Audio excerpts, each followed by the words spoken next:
நேரில் பார்க்கும் பக்தனை போல் நான் காணுவே.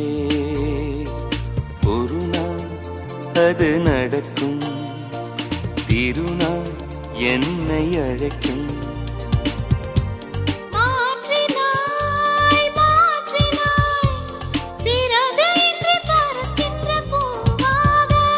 மாறினேன் மாறினேன் உன்னை மட்டும் சுமக்கின்ற காற்று